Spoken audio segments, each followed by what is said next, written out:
Yo guys, what is up? Welcome back to some more Zero. Welcome back to another Pro 1v1 match. Today we are on a map called Liquid Gold. A very, very popular map with loads and loads of oils, hence the name Liquid Gold. Down in the south, we have the green player, the Green Beast. This is the China Infantry player, that is ViViD. All the way up in the north, facing him today, his clanmate, both members of the OOE clan. This is the GLA Stealth. That is the Cyan player. That is Marakar.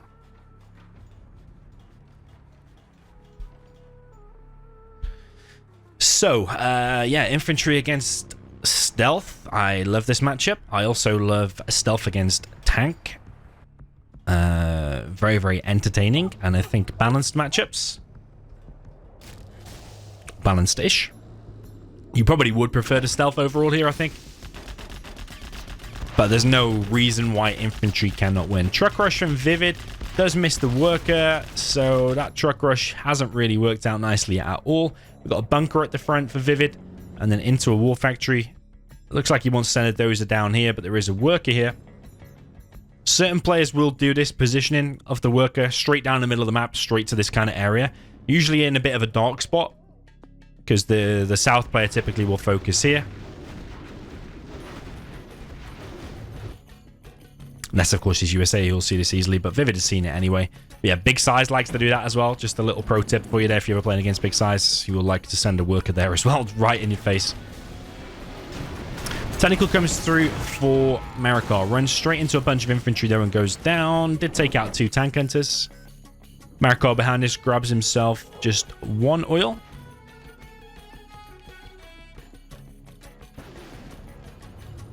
I wonder if, and I don't think you ever see this, I wonder if there is a build order here against infantry, or maybe against some of the other Chinas, where you just skip the arms dealer and just do like a oil heavy, loads of tunnels. You would have no technicals, you would have no quads. You'd just be reliant on tunnels and stuff and stopping these getting through. I think it's a little bit more risky, but it's like higher risk, higher reward, I think.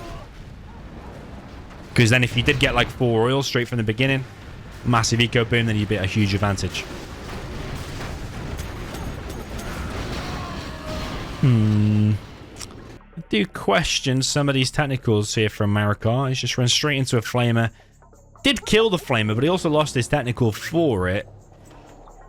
Suppose if we do the maths, 500 for the technical, 200 for the TNT.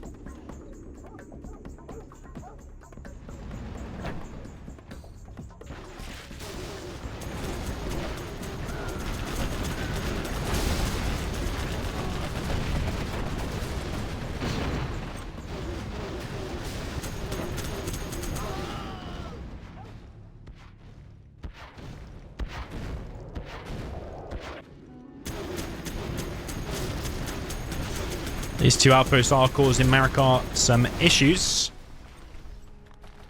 Probably that oil is going to get hit. It's a decent target there for ViViD whilst he's pushed through the middle. Yeah, something you want to try and do against GLA is break through its line of tunnels. You never really want to be headbutting against tunnels and bunkers and stingers. If you can find a way to break through, and usually the Truck Rush usually leads the way for that. But in this case, yeah, it's just literally gone straight through the middle because there was a lack of tunnel there, because Marakar tried to be a bit more aggressive with that aggressive work down the bottom right where I said.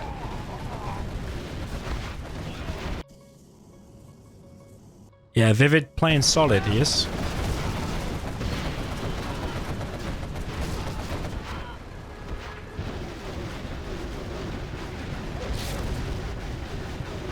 And looks like ViViD will kill another oil here. Marakar has control of this hill, though.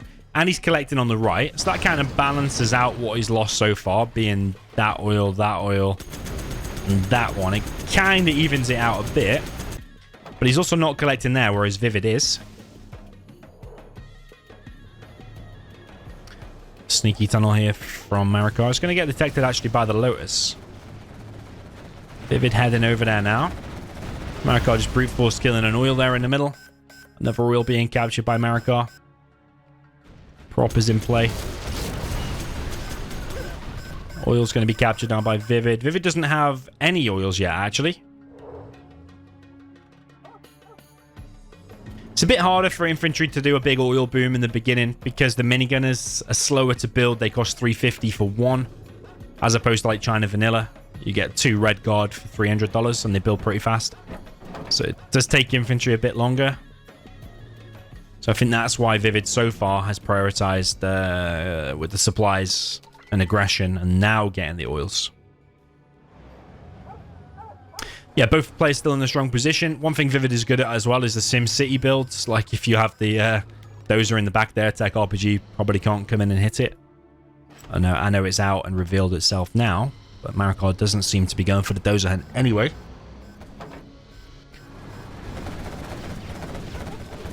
Marakar, little probing attack at the front here. There's a TNT coming in.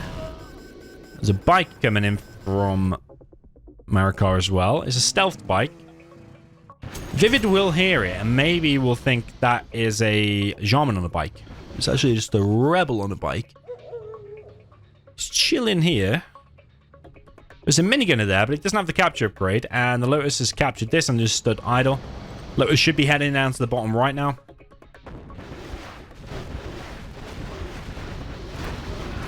Hey, ViViD coming in. He does have subliminal messaging now, so his stuff is going to heal faster. 2 technicals coming in, and that could be legendary. It was more so the attack from the left, though, that did anything than the technicals that came in. Technical did kill 1, I think. That's quite nice there from Marakar, to be fair. I think it just shows these technicals do pay off, because if he didn't come in with them TNTs from his side there, that could have been Marakar losing the game. But if you win an engagement like that, it's absolutely massive. Yeah, it's one of the weirder battles like GLA against infantry. You're kind of forced to come in from TNTs from the side. So once it's got ECMs in the mix, RPGs don't do a hell of a lot. Marakar might lose some quads here. He doesn't have AP ammo. Flame is still alive, and he lost 4 quads there pretty much for free. Marakar is getting the refinery. Yeah, but he doesn't have any safe oils now. He doesn't have that one, doesn't have that one. Doesn't have that one, doesn't have that. It's just literally these 2 on the hill and the refinery, which is still obviously really good.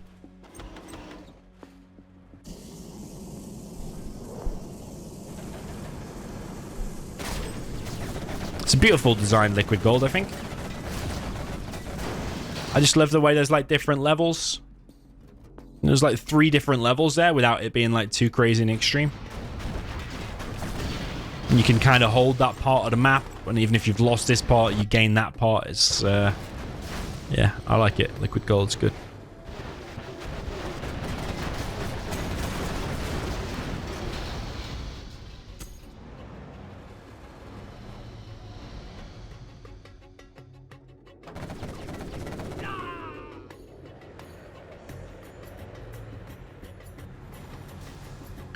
Okay, Marakar continues to hold the line. Black market going up on the right side.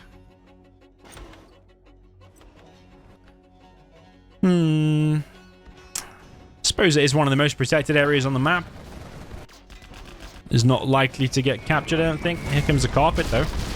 And artillery will probably finish that oil. That's a nice hit. He's killed the tunnel there as well. There is an outpost in the back, and ViViD gaining ground on the left. Oh, didn't finish it.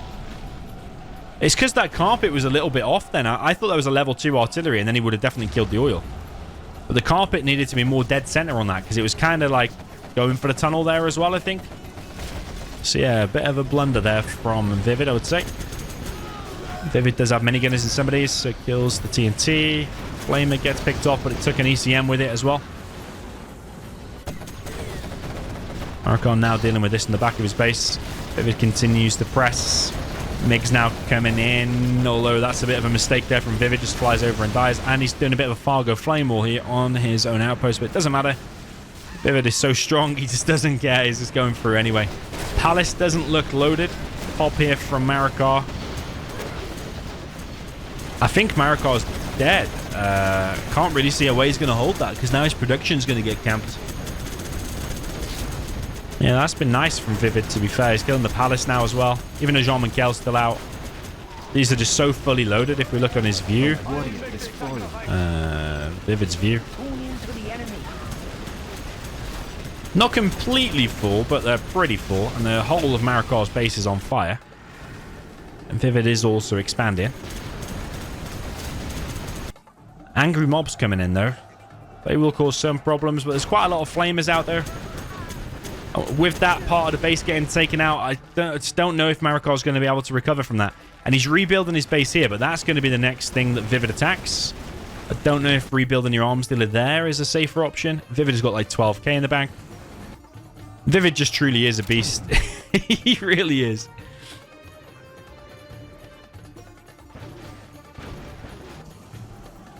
Another Fargo Flame Wall.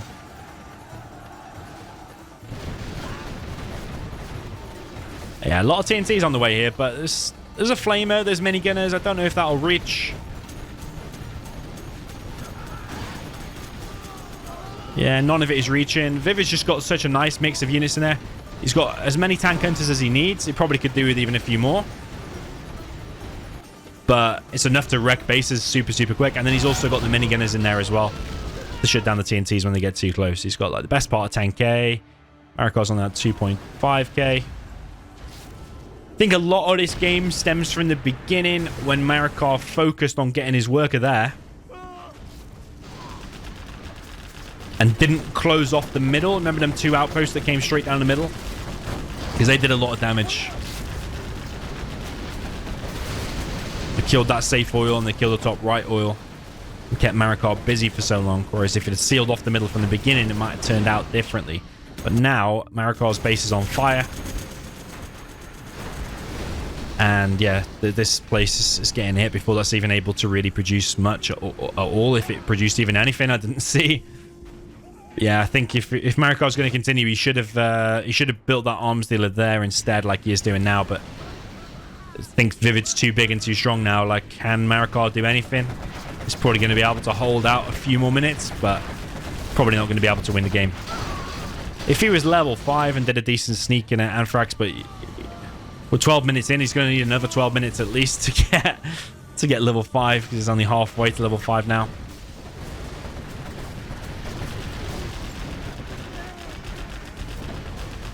And ViViD continues to squeeze the hold Marakar has on this right-hand side. ViViD's just got a nice mix of outposts, the CCM blob, just like the death blob.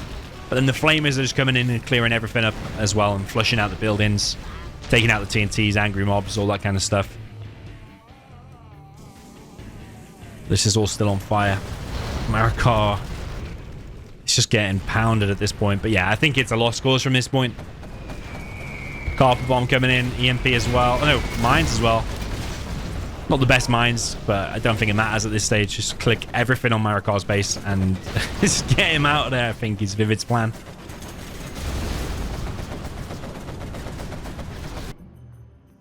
Yeah, ViViD's still got these two safe oils.